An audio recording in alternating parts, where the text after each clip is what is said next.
The West Virginia Mountaineers have added some elite talent today, guys. I'm not joking here.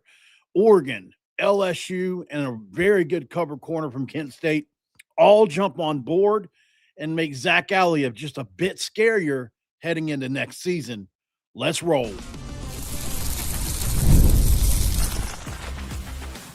You are Locked On West Virginia, your daily podcast on the West Virginia Mountaineers, part of the Locked On Podcast Network, your team every day. Hat switch. What is up, guys? Welcome back in. My name is Mountaineer Paul. I am your host here. Welcome back into Locked On West Virginia, baby, where we're talking Mountaineer football tonight, and we're glad to be doing it, man, in the portal, as the Mountaineers have added 3 pickups today, actually 4, but I'm going to get to the other one at a later point in time. He's a high school edition. So obviously this was much needed. It's at the very last day of the portal being open, and West Virginia swung and missed on some guys along the way, but I think they've landed on 3 really good players here, and 3 players that I believe will start or be in the rotation. 2 I believe will start. 1 will be right there. So let's get into it, guys. Thanks for making Locked On West Virginia your first listen, and for being a part of the Locked On Podcast Network, where we're going to talk about your team and the Mountaineers every single day. Obviously going to be brought to you by our friends, and we do love our friends, don't we? At FanDuel. And usually when we talk about FanDuel, it's, hey, $5 is going to make you come holla. But not on this one, guys. We're talking about the college football playoff. We got 1 game left, and FanDuel is the best place to get in the action all playoff long. So if you want to visit FanDuel.com to get your college football playoff profit boost every game day. Thanks for making us your first listen, guys. Let's jump straight into it, as West Virginia has made 3 big-time additions out of the transfer portal, as we said. 1 from Oregon, 1 from LSU, 1 from Kent State. Don't let the 1 from Kent State, don't even think for a second he's the worst one. He's not.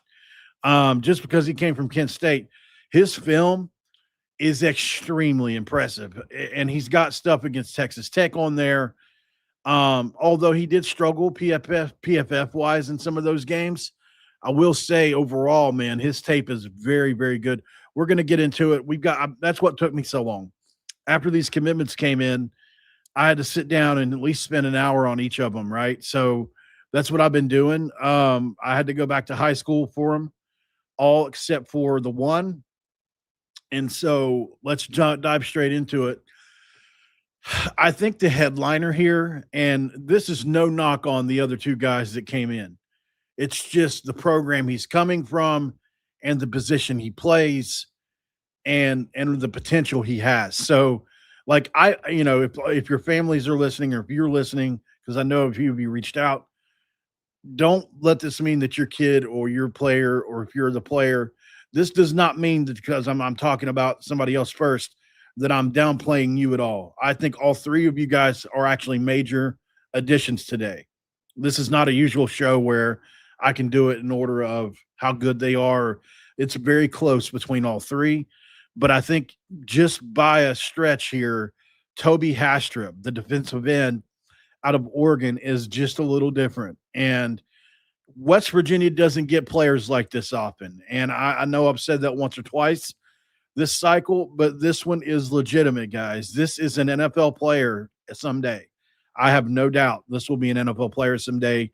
This is a 6'4", 230, 240-pound freak of nature. I've been evaluating defensive ends for a long time at West Virginia, and we just don't get players like this often. And I'm not trying to gash you up here. I'll let you see it for yourself. This is what you would consider a very tradesy kind of player. He's got all the measurables at 6'4". He's got the size at 241. He's got the profile coming out of Maid Creek in Texas. And then he's obviously coming from a blue blood program in Oregon. He's got 4 years remaining here. He was a 4-star coming out. If he'd have played 2 years of high school football, he would have probably been a 5-star. I'm not kidding. You know, he only played his senior year of high school ever. That's the only football he ever played. He came over from England and took the world by storm. Have 5 sacks the first time he ever suited up for a game. Just one of those guys that's a natural at it. He was rated the 203rd player overall, 14th nationally in 2025, and Oregon did a great job evaluating him and bringing him in. 48 tackles, 20 tackles for loss, 9 sacks, 23 quarterback hurries his first year ever playing football, and he only did that in 10 games while still learning the sport. At Oregon, he played on 8 special team snaps and only had a tackle on an elite national championship contending team in Oregon this year. Don't hold that against him while he was still learning the game. If you look at his athletic background, he's a former soccer and track athlete. At 6'4", 240 pounds, this dude runs a sub 1100 meter yard dash at 10.9. He runs a sub 22 second 200 meter yard dash at 21.89. He throws the shot put 52 feet, and he has got rare speed to power profile for an edge. This is an NFL type. Promise you it is. Oregon don't miss on these defensive ends. I pulled up an article when I was researching him where the Oregon coaches repeatedly referred to him as freak. Bruce Feldman will probably have this guy on his freaks list at some point. The defensive coordinator, Tosh Lapoy, said his athleticism is exactly what they expected. They emphasized Oregon's pride in their evaluations in the article, and said that he was an absolute freak of nature. Listen, he said he's got to try to, they've got to try to figure out a way to develop him, but they felt like he was a diamond already as an early freshman. Oregon linebacker Devon Jackson said, he was bigger than me, and I'm a senior, and he just got here. He said, "Why are you bigger than me? And you're like 12 years old." That's the quote.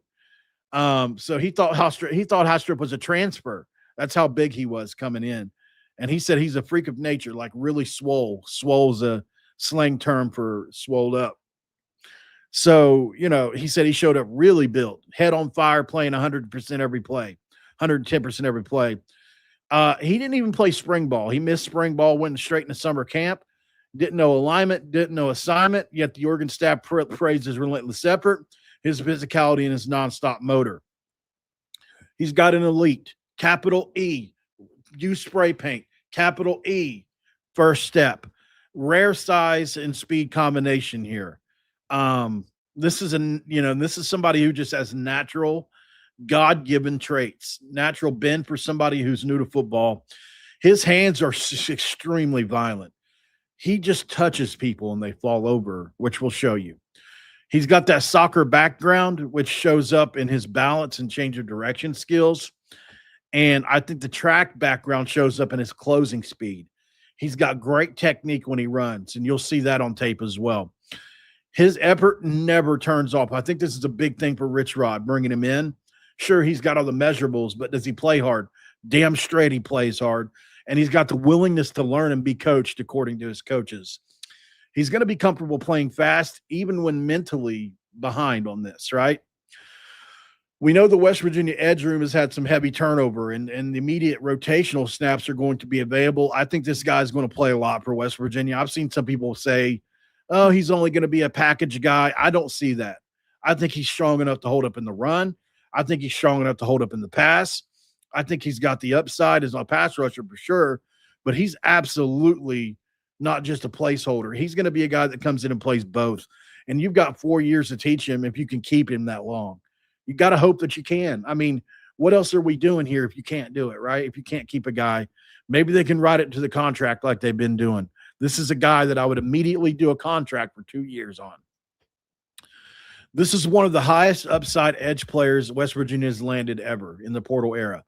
Oregon saw an NFL body immediately, and this is after only 1 year of football. Now 2, if you consider the year at Oregon, which probably really I'm sure he learned a lot. And it looks on film to me, he's learned a lot. This is athleticism already embodied. He just needs to be taught how to play football.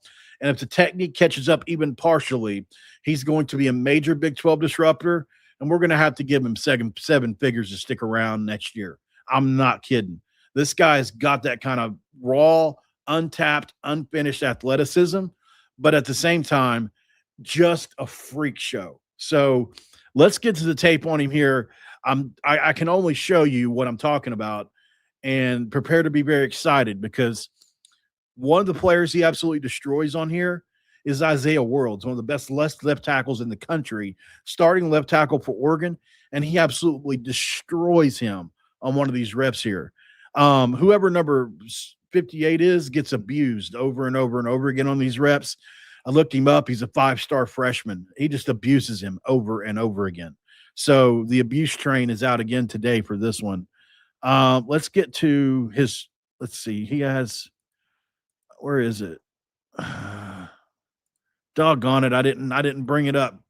Okay, so let me go to his X page really quick and try to – doggone it, man. I should have it on here, though, because I'm pretty sure I screen shared it. There's videos of him running 100-yard dashes. I couldn't believe my eyes. He outruns the entire team. So let's see if I can find it. I may not have it. Maybe I didn't. Looks like I didn't screen share that. That's okay though. We've got the tape of him actually playing football.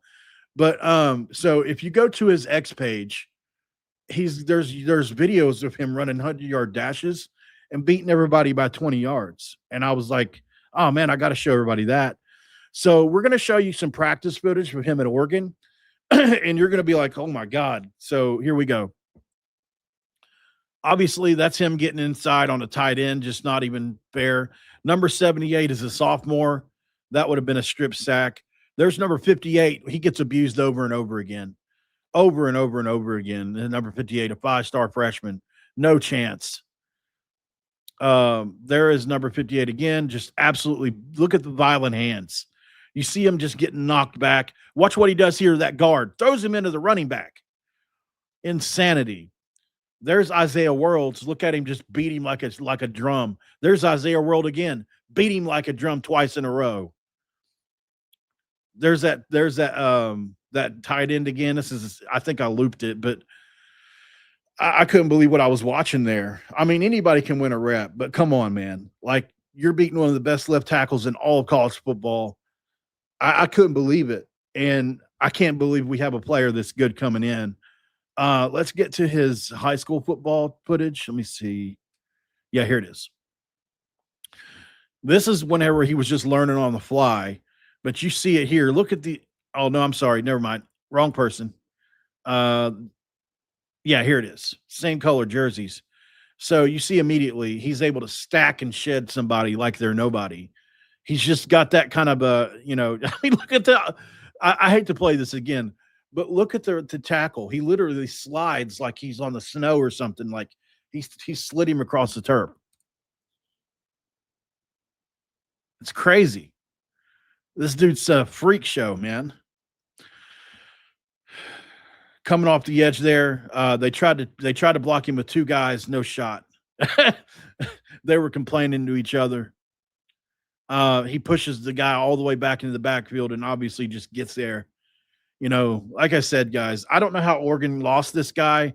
They must just be choosing already developed play. Look at that great dip.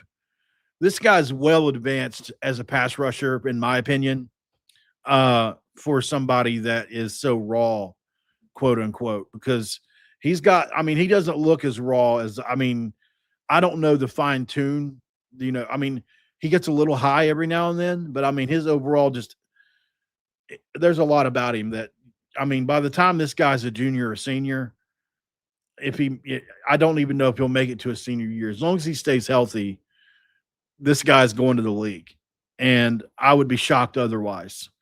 I couldn't believe what I was watching as I watched his tape today. The overall closing speed, the overall get off, everything about his game is elite. And the only reason he was rated 4 stars is because this was the first year he ever played. Had it been anything else, look at those hands.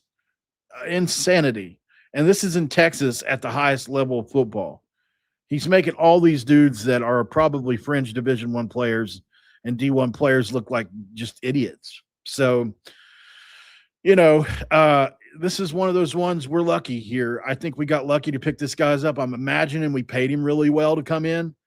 I would imagine, you'd have to give a guy like this probably 6 or 800K, probably. I don't know. I don't know that for a fact, but I'm just taking a guess. He just hit the portal a couple days ago, and Ole Miss was trying to get him too. I swear to God, Ole Miss has signed like 4 guys like him in the last. I mean, I don't. Ole Miss is coming next year, but yeah. So this is a big one for West Virginia guys. We needed it. It was a need. We'd like to have another one. We obviously have 2 other edge guys that have come in, and Holloman and Afogo. But I do think that this one here is the one. So West Virginia knocked this one out of the park, but it's not the only one.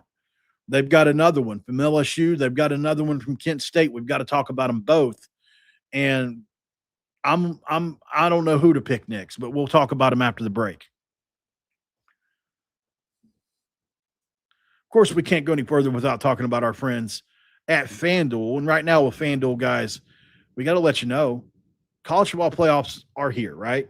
The college football playoffs are here, and FanDuel is giving customers even more ways to get in on the action every single game day of the playoffs. Because right now, every college football playoff game day, FanDuel users get a profit boost waiting for them in the app. Here's what I like about that. You can use your profit boost if you already feel good about certain things like the matchup. You can take a shot on the underdog if you're feeling upset, or you can build a parlay around players and moments you think decide the game. Go ahead and apply that profit boost and go even after bigger winnings when you win, because FanDuel pays it out instantly, which is perfect for playoff football. FanDuel is the best place to get in on the action all playoff long, so visit FanDuel.com and get your college football playoff boost every game day.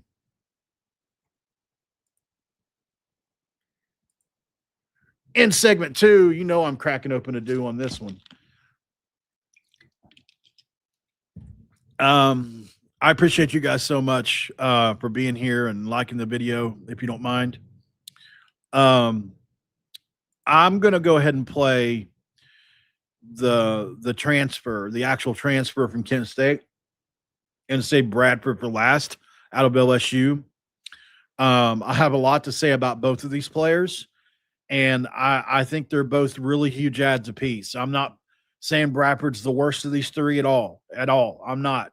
He's just, I think he's going to be in a room with more players. It's going to have a little more competition eventually.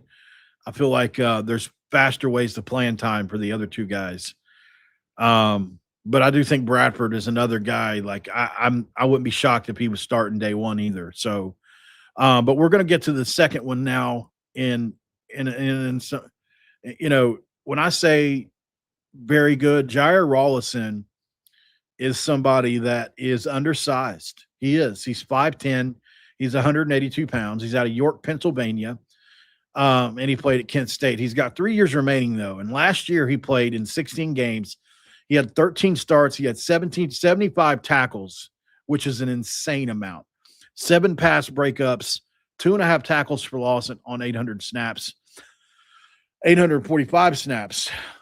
You know, he had 6 passes defended as well. And this dude is sticky, as they like to say.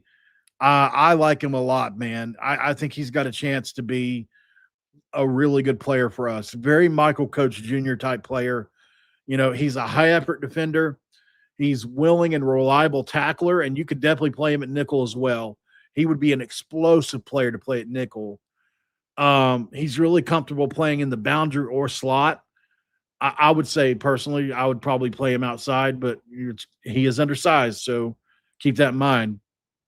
And for today's standards, he is, but he plays so sticky in coverage. He's got experience reading really advanced route concepts. You know, he's physical despite his size. He's got good instincts in zone coverage, and he's battle tested, man. He's got a ton of snap volume under his belt. So, you know, obviously West Virginia's lost experience. We've lost reliability. We've lost flexibility. And even though our defense wasn't the greatest last year, we lost a lot of players. And so, you know, bringing in a guy that can play outside nickel or spot safety with 3 years keeps the room pretty stable, in my opinion. And I love this one. He's going to play immediately. I think he's, you know, experience matters when you're rebuilding secondaries. I think he can stabilize one side of the field and allow the staff to be flexible elsewhere. And this is a strong ad. I think this is a guy that is West Virginia. If you're a West Virginia fan, be excited. Let's watch some tape on Jair Rawlison. As you can see on here, he actually turns his head around when the ball's coming. But I mean, what I like about him most is probably his ability to break on the football. Here he is against Texas Tech, making a great play. Great. That was a good job. Here he is against Oklahoma, against you'll never guess who, our quarterback this year, Michael Hawkins Jr. Look at Michael run right here. Well, so, but he got our quarterback on that play. So they'll probably talk about that this year. Look at the blitz off the side. Great timing. Great sack. Well, maybe he got the ball off there. Here he is in man coverage. Great break on the ball. Here he's in some press man, and look how sticky he is. That was a pretty good route, and he broke out on it. Here he is playing off ball, looking the zone concept, and just a great job once again on the out route. Here he is playing more inside, and as you can see, just a boom, great hit, made him do a flip-flop. I like the first down signal the guy had there. Great hit downfield in the SEC game. Coming off the edge, he's got his hair on fire. And I do think that's something that they'll have him doing at West Virginia. Look at the smart play. Love that play by him. And then here he is wide open, on an island. Once again, similar type situation. And just sticky coverage. That's against Israel Polk, who is now at Oklahoma State. So yet another big pickup for West Virginia out of the portal, I think, and a guy that you can absolutely pencil in as somebody that's going to play a lot for West Virginia this year. They wouldn't have brought him in had he not been. So I definitely feel like this is another one that you can be excited about. Let's see here. Making sure I don't have – how many ad reads do I have on this one? Okay. Let's go to break one more time, 3 seconds, and we'll come back and we'll discuss Mr. Bradford from LSU. All right, guys, welcome back into segment 3 here. Let's dive straight in as we get to Jacob Bradford, safety from LSU, 5'11", 195, 4 years left on him too. He was a 4-star coming out, and he was nationally recruited by most schools in the country. He was high level SEC evaluated kind of player, right? Like the SEC is good at one of the things they're really good at is evaluating defensive backs at LSU, even with Brian Kelly there and defensive linemen. We know that. He appeared in 5 games for the Tigers. He only played 1 defensive snap, as a freshman. He obviously played snaps on special teams and redshirted. I think he played in the bowl game. I have to go back and look.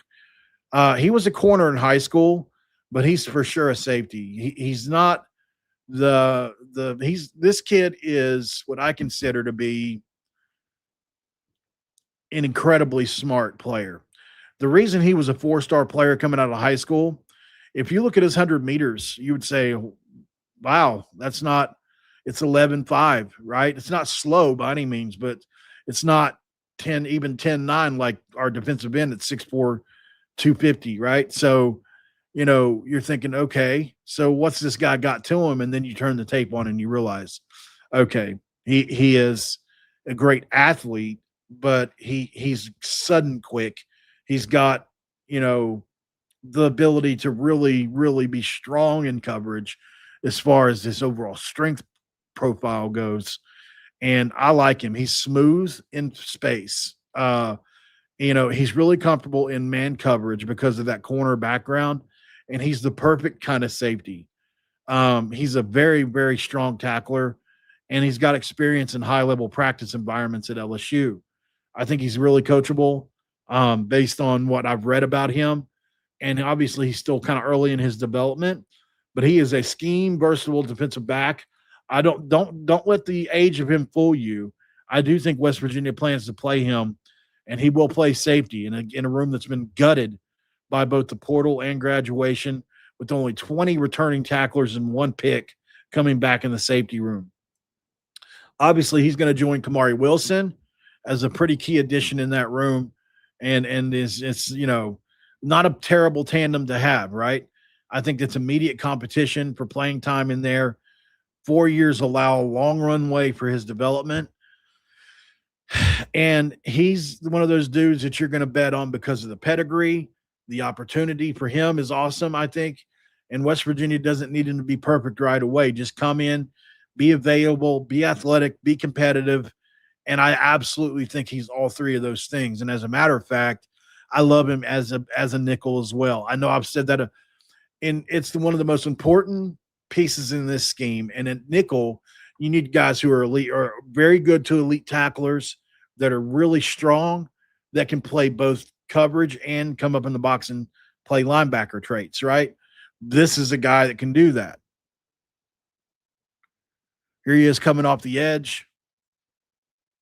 And you'll see what I mean. He's got quickness to his game. I love his balance too, by the way. He's got a punt return in here where I was shocked at his balance, man. He's got great balance. Here he is playing corner. Like I said, he won't play corner in college, but he'll play one of our 3 safeties for sure. There he is playing really close man coverage. By the way, this is in Louisiana, but look at that great tackle. It looked like he took the inside shoulder there, which is what you're taught. Look at him here, man. Just absolutely smothering coverage on that play. Coming off the edge here. Or I'm sorry. Punt return. This is the one I think I was talking about, where it's like, holy cow, this dude's balance. Maybe a different play. It's a different play. There's another punt return where maybe it's this one. Yeah, this is the one. You see the really good balance on here on display. Great balance there. Nice little move on 7. Yeah. And then you think he's going to get tackled, and he doesn't half the time too on some of these. So, yeah, I like him a lot. I think LSU chose him for a reason, obviously. And then you look, he's very patient. And like I said, not as traitsy. This might be the balance one. Now, one of these is where he gets hit a bunch and doesn't fall down. Trying to remember which one it is. Yeah, there it is. Boom, getting hit. Boom, getting hit. Juking, boom, and getting hit. He's just a tough kid. So I like him a lot. And he's really good. Look at those hands, man. Did you see the quick hands? Great job by him. Just interrupting that pass concept. So West Virginia got better today, y'all. I think this is absolutely much needed. We still need more. Obviously, we need linebacker help. I think we need another safety. I think we probably could use another cover corner, and definitely another defensive end type. But yeah, I mean, I don't know if West Virginia can afford to bring that many guys in, or if there's that many guys left that they would want. But I think, if you shut it down right now, I could say, okay, I think West Virginia has a path to being a better football team next year than they were this last year. I can say that. Maybe it's 7 games, maybe it's 6, maybe it's 8. I don't know yet. We'll have to see what it looks like coming out of camp and everything. But overall, man, I was really excited about all these pickups. The Haastrup pickup is obviously just monstrous. I mean, anytime you can get a guy, let's watch his practice footage one more time against Oregon, who most years is probably playing the national championship game. I feel like we've got 4 really good teams this year in, Indiana, Miami, even Ohio State, and Oregon as well, and then Texas Tech. Like, I feel like all those teams are really good this year.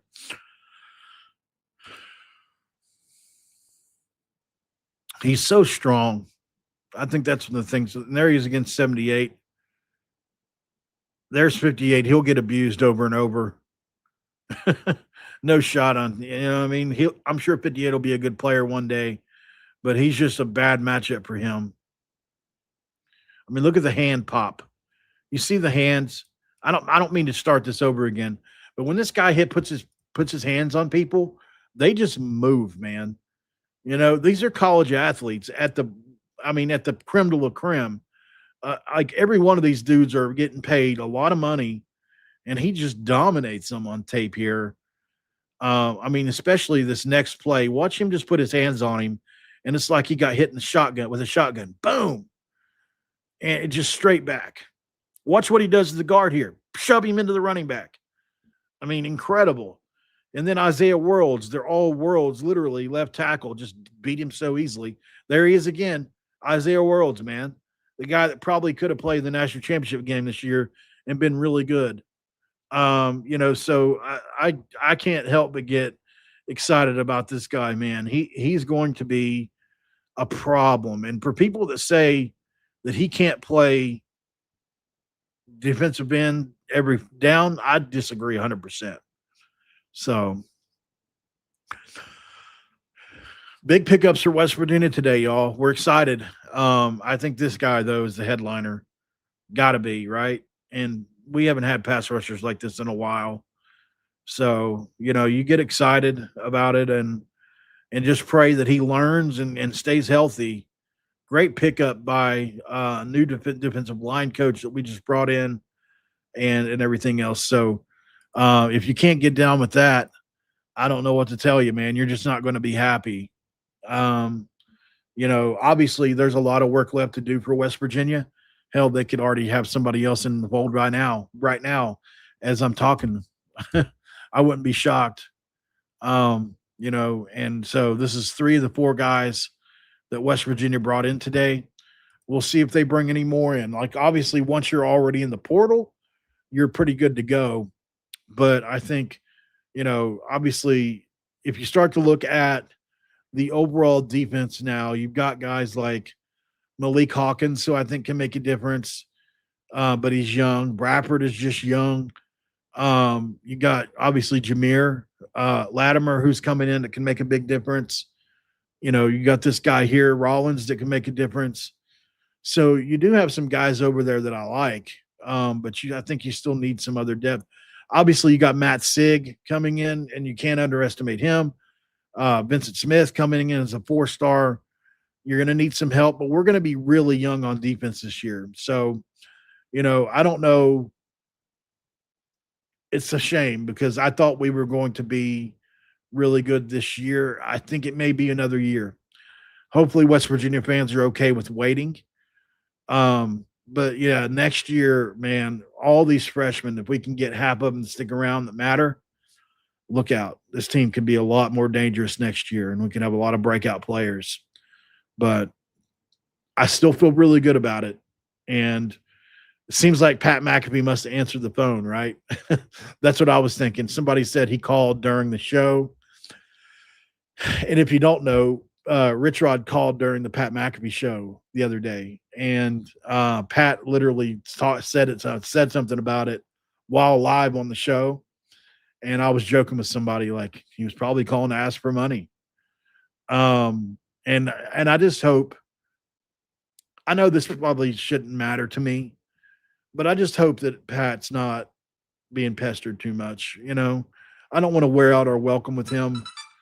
Because I feel like he really put his name on the Rich Rod hire a lot, right? And really advocated for it. And he said things like, I mean, it's on tape. If you ever want to go look, there's highlights of him saying it. He said, look, if you bring, he was saying things like during the coaching search, listen, anybody you bring in, we're going to support West Virginia, but it's probably going to be a lot easier for me to support if you bring that guy in, right? So when you say things like that, hopefully it's not a problem when they call and ask for help. And I'm curious. It's something that I would love to know more about. Obviously, I'm never going to be able to ask Pat or anybody close to him. I've only texted with the people that work there, and that's because they, for some weird reason, sent me money, which is a weird story I think I've shared before. But yeah, so I don't know, guys. We'll have to continue to monitor that and see if it ever gets to a point, because one thing we found out this offseason is Ken Kendrick is not helping the football program. I don't know how many people know that. I don't want to say he's not helping, but he's definitely not just giving them any much. So I don't know, a lot of his stuff goes to the baseball program and all that. So I get it, but sounds to me like he's not too big on the NIL thing. So it is what it is, man. I didn't know that. I kind of made assumptions last year that it would be different, but it's not. So, he could easily change our entire fortune, but from what I've read and have been told, that's not exactly happening right now. So I'm sure he helps in many other ways. I'm not saying that he doesn't owe us anything. He doesn't. Just because the guy's a billionaire doesn't mean he owes you anything.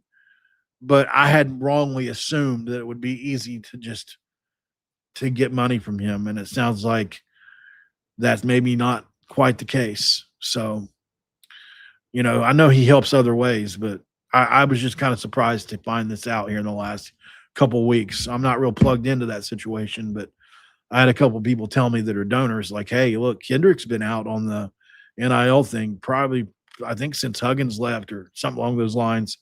So, yeah, I don't know. I guess that's, we're making up for it in other ways, but in order for us to get to the Ole Miss or, the Texas Tech or even the Oklahoma State level now, we're going to have something. And you know what I've been trying to think about, and then we'll go. There's got to be a way we as the fans can help them come up with more money, right?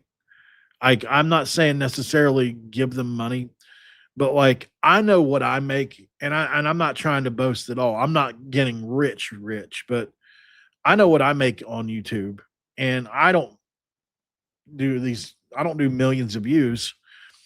I feel like if West Virginia would be open to a Hard Knocks style where they would go behind the scenes with Rich Rod and just control it, and just they can control what gets in and what gets out. But if you would do that, put it on YouTube, monetize it, I guarantee you would make a couple $100,000 a year doing that, if not more. It may go viral and become really popular and get picked up by a network or anything. If I could talk to one person at West Virginia, that's what I would say to you, that the one thing that you're not tapping into that you're tapped into X, you're tapped in on Facebook, you're tapped on other places, but you're not tapped in on YouTube like you should be. West Virginia football should have its own YouTube channel, and it should have 100,000, 200,000 subscribers. They should do a campaign to get it up as high as they can. And then they should do all kinds of insider info that you have to be subscribed to see. $5 a month, be a member. Guarantee you people would sign up left and right. If you want to see Rich Rod give a dissertation on, his offense, or if you want to see Coach Trickett go talk about the offensive line room, there's so many things you could do to monetize it that nutcases like me and others would definitely pay for. And I would definitely watch it. So, I don't know how realistic that is, but there's so many ways you can monetize it and actually get big money for NIL. And I don't think that maybe they think it's not enough, but I mean, you get up into the millions of views, you're talking, and then you talk about all the sponsors you can put on there because you're getting views. It's insane. I'm going to try to reach out to somebody and see if I can become involved, because I think I can help the situation. As crazy as I sound.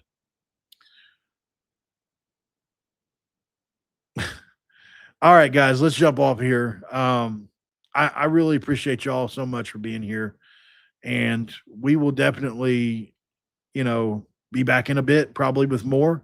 Who knows? Who knows what'll happen? There could definitely be another commitment, or I don't know. I feel like it's the last day and West Virginia is probably going to be active, but it doesn't have to be today. I've read also that people commit beyond today, that you can probably figure out to get them in before summer. So that's pretty much all I got for you guys. We shall see. As far as what Tosh is saying, I understand that, Tosh, but just, it's every university. This is the model. So it's either like we're at the point now, like we're going to get left behind. So all the money that he's focusing elsewhere is going to be useless if West Virginia football isn't good. That's the point I would make to somebody. If you don't care about that, then I don't know. I understand that you've been great to us for years and years, but sometimes he's the only one that can take us to another level. It feels like sometimes, as bad as that is. And I'm not saying that it's definitely not good, but that's how it feels. Let's get out of here, guys. We'll be back on the next one. Make sure you like, make sure you subscribe, and we'll see you later. Cheat Country Roads.